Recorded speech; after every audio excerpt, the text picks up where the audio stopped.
General Burgundy by John Trumbull. Major Henry Dearborn would later reflect that Saratoga was one of the greatest battles that was ever fought in America. Saratoga was a turning point in the American Revolution. For my state project, I will be working with the Ohio Historical Society to show dignity and respect for Ohio's earliest inhabitants, Native American Indians. Plans are to have a gathering of the 9 federally recognized tribes of Oklahoma that once lived in Ohio. Ohio has a rich history in Native American Indians. We can see this through effigy mounds like Serpent Mound, Fort Ancient, and Mound City earthworks. Because of the Indian Removal Act of 1830, the government took action to move all Ohio Native Indian to Oklahoma. The Historical Society is trying to regain the trust of these displaced tribes. In closing, I'd like to offer up this prayer. Our Father, as we assemble in the quietness of this hour to pay tribute to the brave and courageous men of the past who had the faith, the courage, and the love of liberty to make this republic strong for us, we would not have the privilege today of honoring them. We give thee thanks for the loyalty and faith, the courage and self-sacrifice, which were the foundations of our nation. Help us, we pray, to meet the challenge of our day, to forget not the past. Give us strength to guard our heritage and to be content with freedom as our wage. Society CAR project pin this year. I look forward. Just like to say a little bit here. I'm glad to have the opportunity to meet Stuart. I've known Stuart since he was quite a bit younger. I'm the senior state president of the Tomb of the Unknown Soldier for the Ohio Society of Children of the American Revolution. And I take pride in trying to get the state president of the Children of the American Revolution into one of my events every year. I've been successful probably since 2003. I've only had 3 years where I haven't had a program to invite the state president to CAR. And that was during that time we was trying to build this new chapter. I wasn't really the president of the chapter, and there was 2 or 3 years went by that I didn't have programs and to invite him to. But I hope to keep this streak going. And I've done that. His sister was state president. I forget what year it was. 7 years ago. 7 years ago, and I had her in one of my programs. So it's good to have Stuart with us today, and he's also going to join the Hocking Valley chapter and become one of our members. Thanks a lot. I didn't know you were going to get another honor, Keith. Yeah. That add a room to your house. I was going to buy one, now I don't have to. You don't have to buy one. Keith comes in. Casey comes to my church. Yeah. Remember that. Services are 8:30 on Sunday here, 10 o'clock. I am delighted to represent the General Society of the War of 1812. It was founded in September 1814 by veterans of the Second War of American Independence who pledged that they and their descendants would always be prepared to rise up to defend our republic. And so as Chaplain General Emeritus, I probably served more terms as Chaplain General than we really wanted. Something like 12 years, I believe. I bring you cordial greetings and happy solicitations on this festive occasion. Thank you. We have with us a woman who's going to represent 2 groups. Mrs. Elizabeth Baker will represent the Daughters of the War of 1812, as well as being Chapter Regent Old Trails Chapter National Society of the Daughters of American Colonies. The United States Daughters of 1812 are enthusiastic in supporting the preservation of our nation's past. Commemorating this marker and honoring these 4 patriots today is right and proper for us to do. The preservation of the history of America not only honors those who have gone before, but shows future generations that our freedoms and independence came from such men and women in our past, as well as those in service today, to preserve it. Therefore, I'm pleased today to bring greetings from the Lucas Sullivan chapter of the Ohio Society, United States Daughters of 1812, and the state president, Susan Leininger, to those assembled here today. It is also a pleasure for me as regent of the Old Trails chapter to bring greetings from the Ohio State Society Daughters of the American Colonists and from our state regent, Nancy Sherm Wright. We commend you for remembering and honoring these 4 patriots who served their country in the fight for freedom and American independence. This monument and dedication today sets the standard high for those who see or hear of it in demonstrating the importance of preserving our true American heritage. We are honored to participate in this commemoration today. Gary and Maggie and Joyce. Gary, what are you going to favor us with at this point? We're going to sing a song that a lot of Memorial Day celebrations play, so we're going to play it here for y'all today. It's called All Gave Some, Some Gave All. Thank you.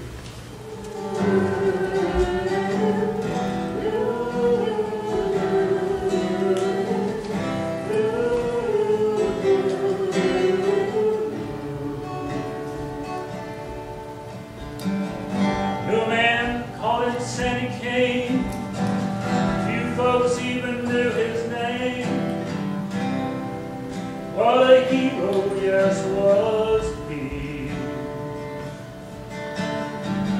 Drafted boy, like a man, still many just don't understand about the reasons we are free. Can't forget the look in his eyes, or the tears he cried. He said these words to me: all get some, some get all. Some stood true for the red, white, and blue. Some had to fall. If you ever think of me, think of all your liberties.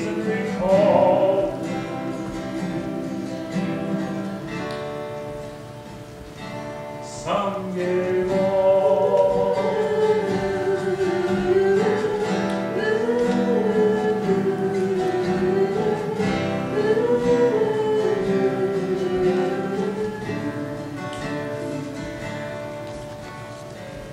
Sandy Kane's no longer here, but his words are oh so clear. They echo throughout our land. All his friends who gave it all stood their ground and had to fall to help their fellow man.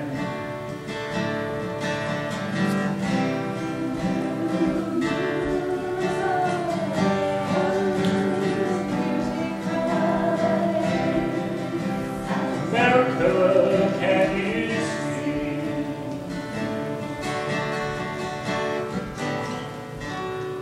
All gave some, some gave all.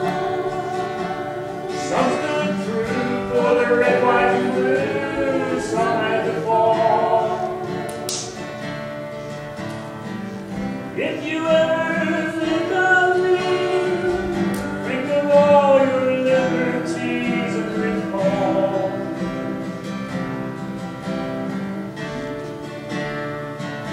Some gave all. If you ever think of me, think of all your liberties and recall. Yes, recall. Some gave all.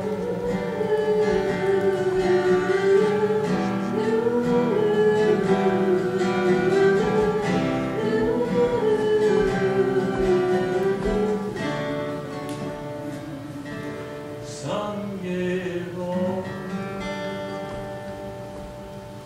You're a hard act to follow, isn't it? Maggie and Joyce. I think that we'll just stop the service now. It was a high point, right?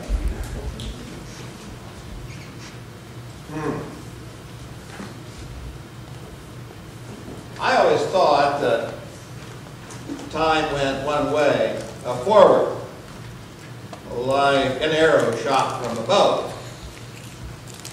But no, not so, says Stephen Baxter, a very well-known British scientist and author. He says time is more like a folded newspaper. And if we only knew how, we could go backward as well as forward. As a history major, I can't explain the physics behind that statement. I don't know. But let's assume it's true. And this morning, for a few minutes, let's no longer be in the little old white church here at the curve of US 22. But let's go to the old White House in Washington D.C. Oh, don't call it the White House. It won't be named that till after the British burned it. And they had to whitewash it to make it respectable. We're going to go see Thomas Jefferson. Why Thomas Jefferson? Well, first of all, he was president when Ohio became the 17th state. He also, as all patriots know, is the author of the Declaration of Independence, which made it possible for us to be here as Americans. But I think primarily, few presidents have better embodied the American ideal of honesty, simplicity, integrity, high hope, and Mr. Jefferson. And so we're about ready to make our journey. Suddenly you're asking, where are all the people? We don't have 300 million people in 1808. We only have 4 million. So it's a very empty continent by our comparison. And you're asking, well, where's everything? And it's mostly woods. French visitor, Comte de Comte, said in 1804 that he only could travel no further than 3 miles in America without getting into another forest. Very little cleared ground and no major cities. There were only 6 that had more than 8,000 inhabitants: Philadelphia, Boston, Charleston, Salem, a couple others. It's a rural country. Those of you who are farmers are going to feel right at home. 90% of the population then lives on their own farmstead. Only 2%. It's a totally different world. Be prepared to travel slow. Took 29 days, Keith Coleman, for news of the Declaration of Independence to get from Philadelphia to Charleston, and that's in the east where they have roads. We're not talking about rural Ohio, where they have mud paths called roads. Oh, no Holiday Inn, no Cracker Barrel. We get hungry, we stop at Farmstead. But you won't miss white bread. It's not very common then. But they have plenty of cornbread or Indian bread. You can have all the biscuits you want. It's 200 years before Bob Evans. Can you imagine that? All the biscuits you want. And those of you who are like me or caffeine addicts, do what the Americans were condemned by the British for doing. They drink coffee all the time, morning, night, and noon. They even drink coffee with meat and their terrible biscuits. This is not Jenny Craig country. We're all going to gain weight. Americans ate a lot more in those days. So be prepared for the big Southern breakfast. Well, it's been a long journey, and see, you almost missed it. We're in Washington already. He said, well, where's the Lincoln Monument and the Washington Monument and the Vietnam Wall? No, they're not there. That's Washington, as we know, didn't come about until after World War II. We're in the Southern Village. Pennsylvania Avenue is still full of tree stumps. White House barely occupied. Mr. Jefferson is only the second person to live there. Capitol's rotunda is still open to the heavens. Oh my. Oh, there's mosquitoes. Aren't they terrible? The mosquitoes, fortunately, it's dry and we only get a red dust in our face all the time. We've been here, Gary, during wet weather, they said we would have been in cement from this terrible Virginia, Maryland clay. The White House isn't very pretentious. It's nothing like the imperial presidency of Bush or Obama. There are no bodyguards, none of that. We just kind of wander in. The president has 2 daughters, Patsy and Polly. Nothing like a good daughter. I can testify to that. They kind of greet us. They said, well, you're here on Saturday afternoon. I'm sorry, the president has open house every day, Monday through Friday in the morning, but Saturday afternoon, I think he's taking his nap, but I'll see if he'll see you. Tell him we're from Ohio, that will get a good response. It does. Mr. Jefferson loves the West. But while we're chatting, he slips in unnoticed. He's a very unpretentious man, even though he's 6 foot 2 inches tall. His red hair is fading to sandy. The British were horrified. Their ambassador looked at him and said he came to greet me in slippers and pajamas. He's not much better dressed today. He's wearing corduroys. Doesn't look like the president at all. He kind of slips in quietly in the back of our group and listens to our Ohio farm talk. He's very interested in us. He seems to know a lot about our country. He's a farmer. He said, you know, there are 2 ways to go poor. Actually, 3 ways, maybe 4. One way to go poor is to farm. The other way to go poor is to go up to the new Hollywood casino or the Racino in Columbus. It's about the same thing. You gamble and you lose money both ways. Or go into public life. I'm going to leave the presidency $24,000 in debt. I said this is a different age. He looks at me and he says, don't I recognize you? Weren't you my teacher at William and Mary? And I said, yes, sir. He said, well, you still don't know how to pick biblical text. You picked the wrong one, some silly thing from 1 Samuel. The words you should have selected are Joshua 6:4. What mean these stones? So with due apologies, Domine, would you please let me preach the rest? Thank you, Mr. Jefferson. He's a bright man. John Kennedy got it right. And he had a big party in the White House. He had all these intellectuals there from Harvard. And he looked at them and he said, never has been so much brilliance in this room since Thomas Jefferson ate breakfast alone. He's a brilliant man. I'll let him do the rest of the address. What mean these stones? Well, they mean what I wrote on my gravestone, 3 things. Many things I could have claimed. I could have claimed being an author. I could have claimed being an inventor. I could have claimed being a planter. I could have claimed being Secretary of State. I could have claimed being American Ambassador to France. There are a lot of things I could have put on my tombstone. I put only 3 in. The first one is author of the Declaration of Independence for my life, says Mr. Jefferson, my life stands for liberty. It was in the summer, a hot summer of 1776, and we were met in Philadelphia. And they appointed a committee of 5, and none of the others filled up to the writing, so I did it myself, all alone, without my library of 6,000 books, without my papers, without my notes. I composed it. And notice what I wrote in the Declaration of Independence. I wrote about life and liberty and the pursuit of happiness. You know, the Spanish philosopher Jose Ortega Gasset said, men do not want to live. That's not a question. They want to live well, and without liberty, no one can live well. And as I penned those words, I thought of common sense. What breathes in every person's heart, man or woman. We want to be free to choose our own destiny. I looked at nature. It's a law of nature. It's a progression from bondage to liberty, isn't it? The stone, the rock out there in the yard cannot move. But as soon as you get light, the plants can flourish and grow and change, and the animals can frolic about. But when you come to the human level, you get something that is godlike, namely our reason and our freedom to choose.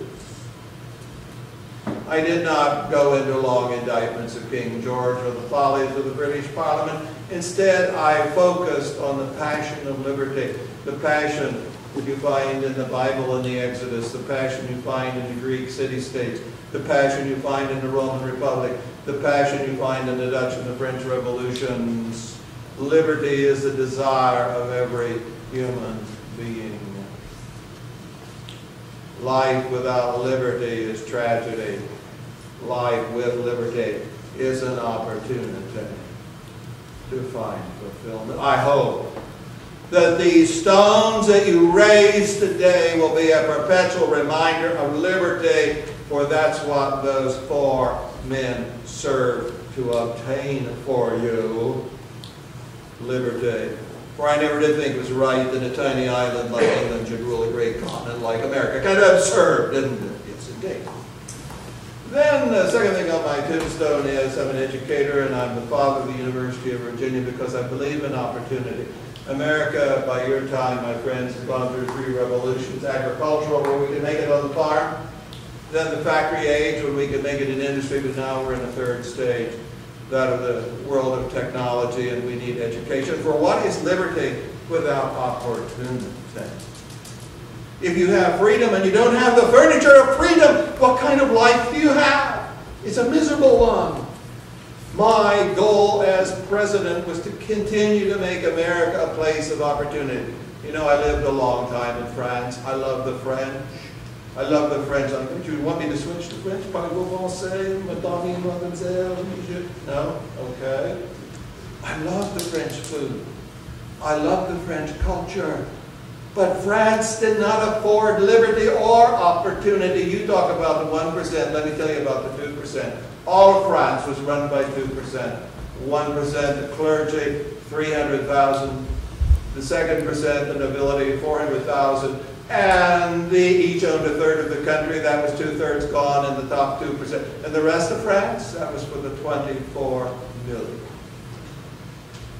And the king, well, he didn't live in the squalor and the slums of Paris. He lived 14 miles away in Versailles. You've ever been there? As a Virginia farmer, I was shocked.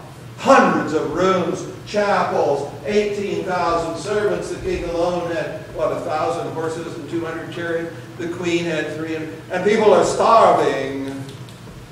And I asked the king, is this legal? And he said, well, of course it is. I said it. That makes it legal. No liberty. No opportunity. And we know the result of violent revolution in France. Very, very different from ours. My whole presidency was creating opportunity for ordinary people like you folk from Ohio that kindly have seen me today. I purchased Louisiana. I got a key. I got it for $15 million. They think I'm a dumb farmer. I hoodwinked Napoleon Bonaparte. Pretty clever. Got it for $15 million. That's 3 cents an acre. I understand you can't even buy a farm near Amanda for money like that. You've got to pay like $7,500 an acre. I believed with the Louisiana Purchase, the doubling of America's size, I will provide opportunity for generations. We talk about the American Revolution and we think of Lafayette, or we think of Light Horse Harry Lee, or we think about George Washington, or we think about Von Steuben or DeKalb. I'll tell you the truth. They did not give us our freedom. Our freedom came from the men like those 4 buried in yonder churchyard. They fired the shots at Lexington and Concord heard around the world. They fought on Bunker Hill. They walked through Valley Forge. They strolled through the swamps of South Carolina. We believe in opportunity for the common man. May America always be a place of liberty, and may it always be a place of opportunity. Well, thank you, Mr. Jefferson. You're getting pretty pious here. Are you a Christian? George? Is the Pope Catholic? Of course I'm a Christian. Don't believe what people say about me. I'm no secularist. I'm an Episcopalian. I was born Episcopalian. I was baptized an Episcopalian. I attended Episcopalian schools taught by rectors like you. I graduated from William and Mary's Episcopalian College. I carry the prayer book every day. I read the Bible. Of course I'm a Christian. Now, I may not be an Orthodox Christian. I think that Dr. Fry there at Israel Church would probably not admit me to membership if he learned some of my heresies, but I don't think there are any higher values than those amplified by Jesus of Nazareth. They have not